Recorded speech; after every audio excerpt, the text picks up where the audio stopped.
Bonsoir, on est heureux d'être avec vous encore aujourd'hui pour partager autour de cette semaine de prière de la JA. Et aujourd'hui, la question c'est « Que fais-tu ici ?»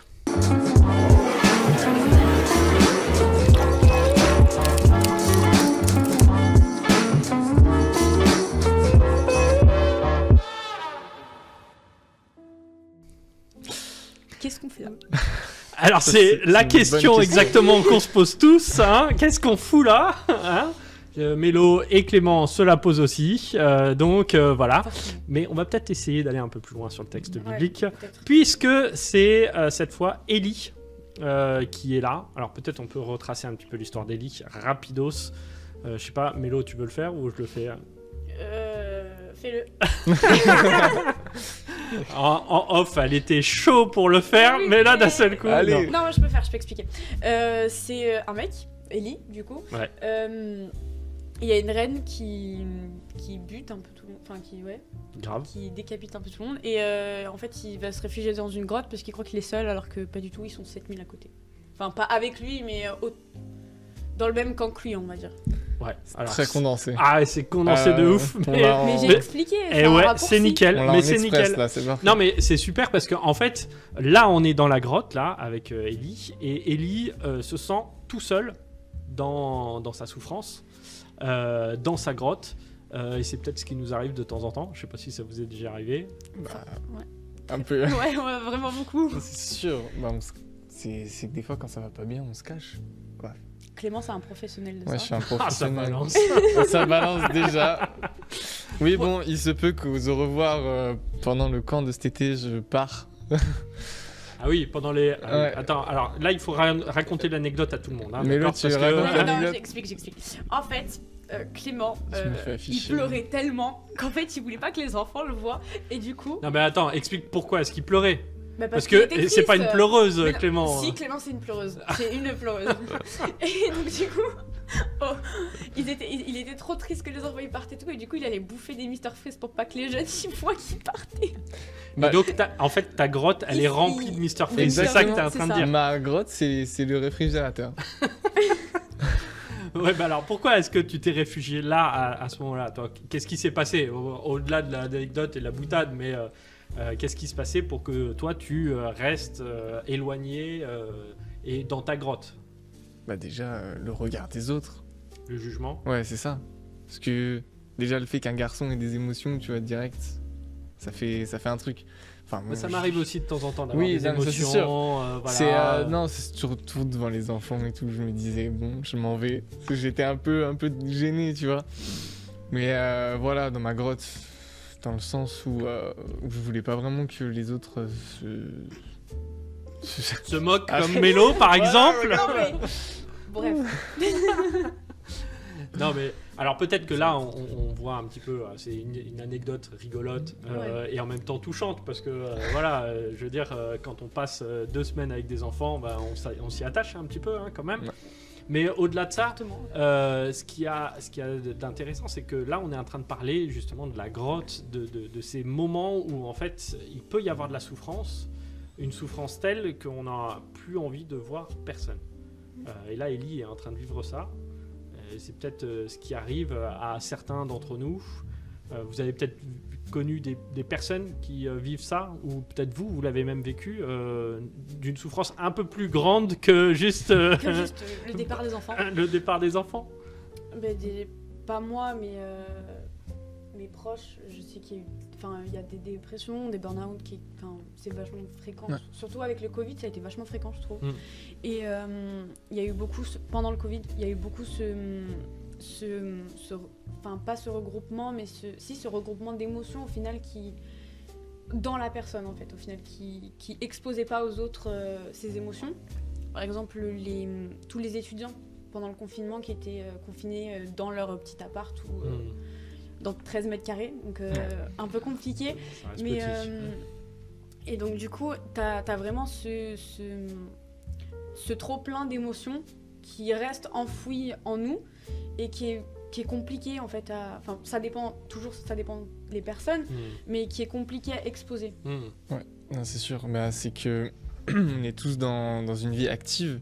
Et du coup, on n'a pas vraiment le temps de se poser, de réfléchir à tout ça. Et pour en revenir au confinement, en fait, ça nous met une pause. Et c'est la seule chose qu'on a à faire. Donc finalement, tout ce trop-plein d'émotions, il ressort. Et quand ça surgit, bah, souvent ça pète. Ça pète, on ne veut plus voir personne. Enfin, tout est démultiplié. Toutes nos actions, enfin tout ce qu'on fait, on veut voir personne. On veut rester tout seul. Les émotions, elles sortent, mais c'est un ouragan, quoi. Alors là, dans cette grotte-là, avec Ellie, on revient au texte biblique, mais ce qu'il y a d'intéressant, qu'est-ce que vous avez fait pour ces personnes-là, peut-être qui étaient en difficulté, en burn-out? Tu as parlé aussi de dépression. Qu'est-ce que vous avez fait pour ces personnes? Est-ce que vous pouvez faire quelque chose ou vous, quand... Oui, enfin, première question. Ouais. À part, en fait... J'ai plein de questions dans la tête, en ouais. fait. J'en ai trop. En fait, on peut juste être là pour eux, au final. On peut les accompagner, mais on peut pas faire grand-chose. Ils peuvent savoir qu'on est là pour eux à chaque moment qui se passe, mais à part ça, on peut pas faire grand-chose parce que c'est quelque chose en lui et tant qu'il le fait pas sortir, bah on peut pas faire grand-chose. Après, on peut l'aider un petit peu à faire sortir les choses. On peut pas être à sa place et faire des actions pour lui. Ça, c'est clair, on peut pas. Mais on peut le faire sortir ses émotions en le laissant s'exprimer. Même si nous, on va pas forcément pouvoir parler ou lui donner des pistes. Même si on dit rien, juste le fait qu'il sorte ce qu'il a à dire, bah, ça l'aide énormément. Ça, c'est pour moi, c'est la seule chose qu'on peut vraiment faire et qui aide. Ça reste important quand même. Oui, c'est sûr. Avoir des gens autour de soi, au final, c'est ce qui te fait avancer. Et puis, ça coûte rien, quoi. Honnêtement. Ça dépend qui est avec nous. Hein. Il y en a sûr. qui coûtent plus cher que d'autres, mais non, mais en tout cas, de pouvoir discuter et de parler, ça, c'est sûr. Ça coûte pas cher, ça, c'est sûr. Sauf si tu parles à un psy. Mais bon, ça, c'est une autre histoire, ça coûte plus cher, mais c'est peut-être pas plus mal. On va garder Mélo pour parler, c'est bon. Oui, avec Mélo, mais c'est plutôt elle qui parle, non? C'est ça. Mais c'est bien. Ah, bon. Alors, il y a toujours cette question. Que fais-tu ici? C'est Dieu qui pose cette question à Ellie. En quoi elle est intéressante, cette question-là de qu'est-ce que vous en pensez?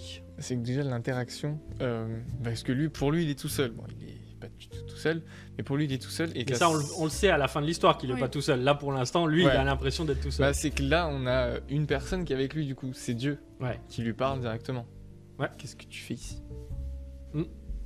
Oui, puis c'est une invitation aussi à discuter, à parler. Hein. Tout à l'heure, on disait justement cette notion-là, qu'il y a besoin d'extérioriser, de sortir de sa grotte.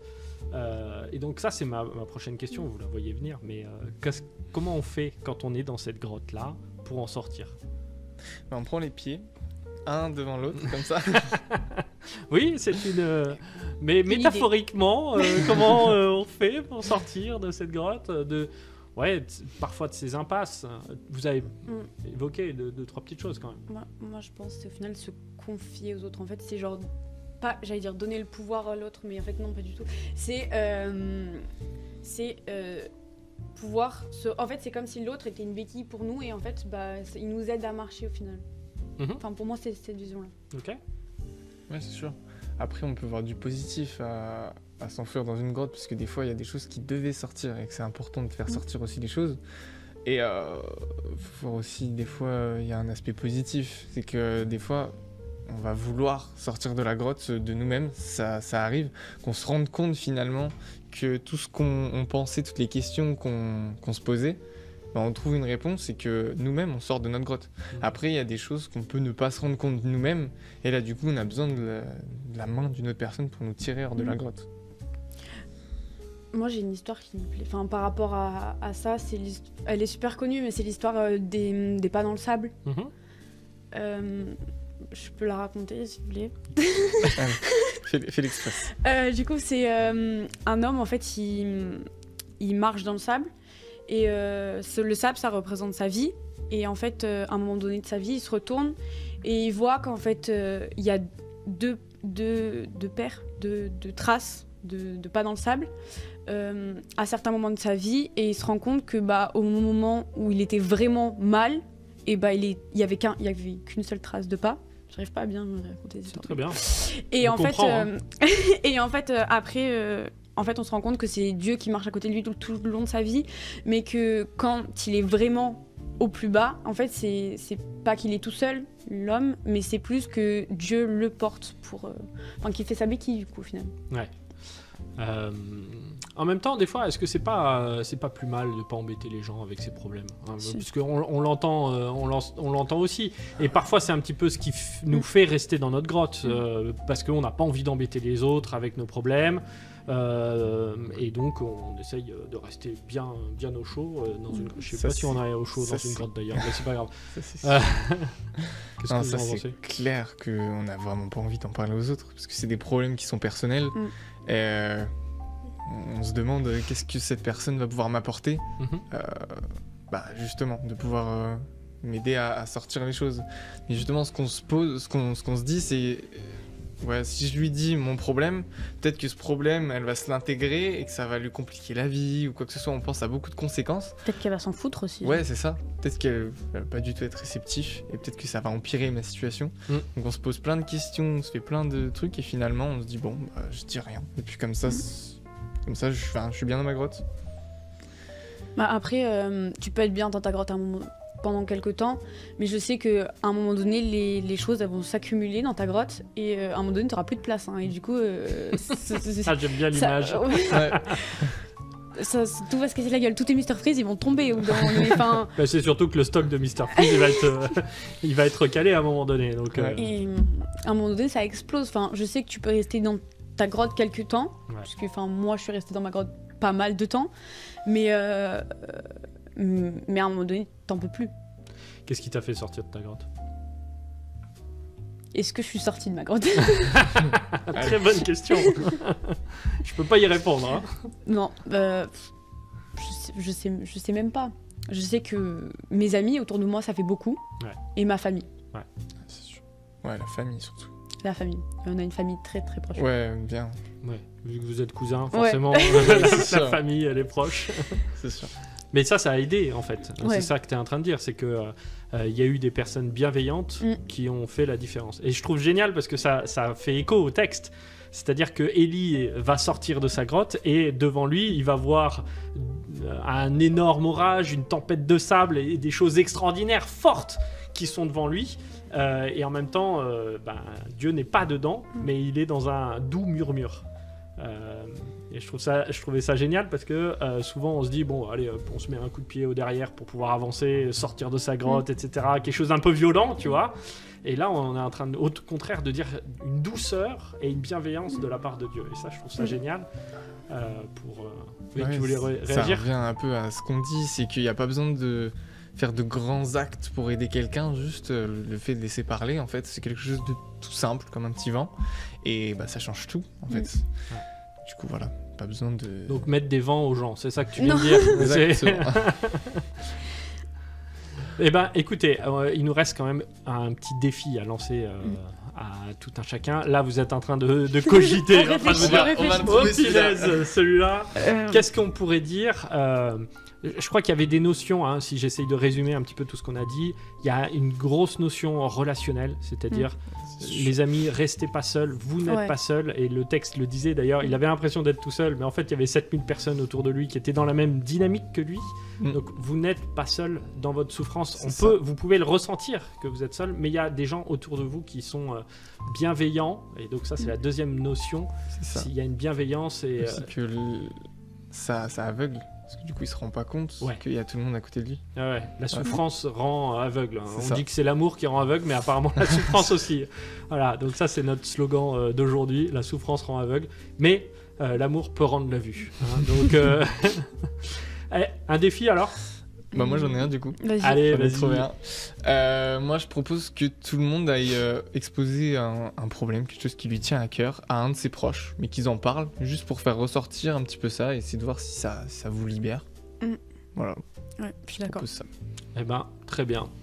Merci beaucoup Clément, merci Mélo. Eh ben, merci avec plaisir, vous avez entendu le défi d'aujourd'hui qui est d'aller voir, ne restez pas seul dans votre souffrance, allez voir quelqu'un qui vous est proche, qui vous est cher et partagez avec lui cette souffrance-là. Eh ben, les amis, on se retrouve demain pour une nouvelle émission pour cette semaine de prière. On était heureux de partager avec vous et on vous dit ciao ciao et surtout partagez bien aujourd'hui. Bye. Salut. Ciao, ciao. Ciao.